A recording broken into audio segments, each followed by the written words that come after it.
Hi there, my name is Matt Smith and here's my application for Google Certified Trainer 2016.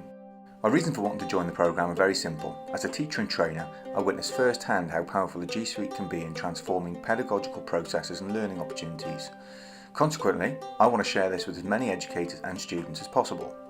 My journey with Google products started when I was searching for an effective workflow solution that would transform my pedagogy and the way in which my students communicate and collaborate, both inside and outside the class. I wanted to help my students develop key digital competency skills so they are ready for whatever role or direction they take in education and work in life. My current role allows me to work with teachers and students around the world, helping them to harness the benefits of G Suite so that they can experience the power of cloud-based working and collaboration. One of the most effective tools I use is Google Forms. I'm now going to show you a very simple way in which students can be empowered to reflect on their learning and how we as educators can use their responses to shape the way in which students access further learning opportunities. As an educator, this is something I use all the time and really gives the students the opportunity to articulate exactly what their next steps are.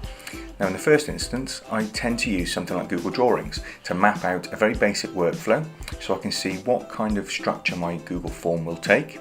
So that's what I've mapped out for this one here. So I've got my first 3 sections and I do have my fourth that I need to add. So I'm going to add a section by choosing the bottom option of this menu. And you can, if you want, give them a title. I tend not to.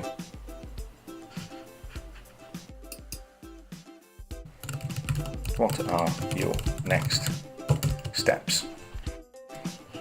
Okay, so I have each section containing a question, but I want them to be guided to a certain section depending on their answer. So if they say yes, I want them to go to section 2. How have they achieved the learning objective? If they say no, I want to go to section 3. And similarly, if they've partly achieved the learning objective, I'd like them to go to section 2, where they can explain how they've achieved the objective. And on the bottom, once they've finished answering, I'd like them to go to section 4, which is the final question. And with section 3, I'd like them to do the same.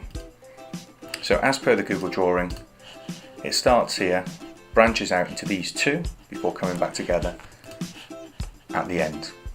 What this does is just really allows the students to provide a good bit of information, not only for themselves when they're self-reflecting, but also for you as an educator to then determine how you need to differentiate your learning opportunities so that the students have the opportunity to achieve that next step, which they most importantly have identified themselves.